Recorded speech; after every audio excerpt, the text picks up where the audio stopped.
গতকালকে ইন্ডিয়ার মুম্বাইয়ের ওয়াংখেড়ে স্টেডিয়ামে ইন্ডিয়া এবং ইংল্যান্ডের দ্বিতীয় সেমিফাইনাল খেলা আছে। যে দায়িত্বগুলো অবশ্য পালন করা উচিত সেগুলো হলো বুমরাকে তার লেন্থ এবং লাইন এই পর্যন্ত যেমনিভাবে ঠিক রেখেছে সেই রকমভাবে ঠিক রেখে খেলতে হবে। অভিষেক শর্মাকে বল বেছে নিয়ে স্ট্রোক নেওয়া শুরু করতে হবে।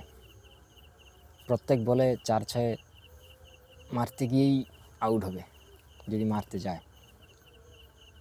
ভারতকে 6 ওভারের মধ্যে 50-60 রানের গড় তুলতেই হবে। যদি প্রথম ইন্ডিয়া ব্যাট করে তাহলে 220-30 চেজ করতে হবে, এরকম ভেবেই স্কোরটা বানাতে হবে। অন্যদিকে যদি চেজ করতে নামে তাহলে 200+ চেজ করতে হবে, এরকম হিসেবেই ব্যাট করতে হবে। অন্যদিকে আমাদের সঞ্জু স্যামসনকে নিয়ে কিছু বলার নেই, তিনি একদম ট্র্যাকেই আছে। অন্যদিকে গত ম্যাচে আরশদীপের মনে হচ্ছে লেন্থ এবং লাইন এই দুটো ঠিক ছিল না, তাই ঠিক জায়গা মতো লেন্থ এবং লাইন এই দুটিকে কন্ট্রোল করলেই আরশদীপ ভালো খেলতে পারবে।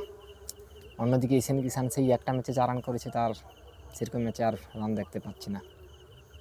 ঈশান কিষানকেও একটু ধৈর্য রাখতে হবে। অপরদিকে তিলক বর্মা তো যাই হোক মোটামুটি যোগদান দিয়ে যাচ্ছে এ পর্যন্ত, ছোটোখাটো রান হলেও। অন্যদিকে ক্যাপ্টেন সূর্যকুমার যাদবকেও আর কনসিস্টেন্সি বজায় রাখতে হবে। এ যে ক্যাপ্টেন, তার দায়িত্ব বিশাল, সুতরাং সূর্যকুমার যাদবকে আরও অনেক কনসিস্টেন্সি এবং তার যে এফিসিয়েন্সি সেটা আরও তুলে ধরতে হবে বেশি করে। অন্যদিকে আমাদের দুবে তো একদম ফর্মে আছে। বরুণ চক্রবর্তী মনে হয় যেন গত ম্যাচটিতে একটু এক্সপেন্সিভ মনে হয়েছে। বরুণ চক্রবর্তী যদিও তিনি তার একদম জাত স্পিনের বিখ্যাত, সো তিনি তার ঘূর্ণিতেই জাদু দেখাবেন এটা ভরসা আছে। অন্যদিকে অক্সর স্পিনের থাকতে গুগলি এবং যে কোনো সময় উইকেট নেওয়ার টেকনিকে বল করতে পারেন, সো অক্ষর কুমার তার টেকনিকটাই ঠিক বজায় রাখবে এবং রাখতে হবে।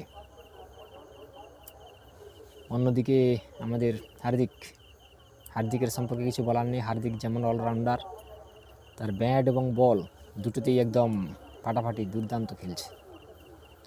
So as a individual team পুরো 11 জনকেই দায়িত্ব নিয়ে খেলতে হবে। এই পর্যন্ত ইন্ডিয়ার যতগুলো ম্যাচ হয়েছে সব ম্যাচগুলোতে কেউ না কেউ ম্যাচটাকে বের করে দিয়েছে, কিন্তু ইন্ডিভিজুয়াল গেম দেখতে পাইনি, ইন্ডিভিজুয়াল পারফরমেন্স।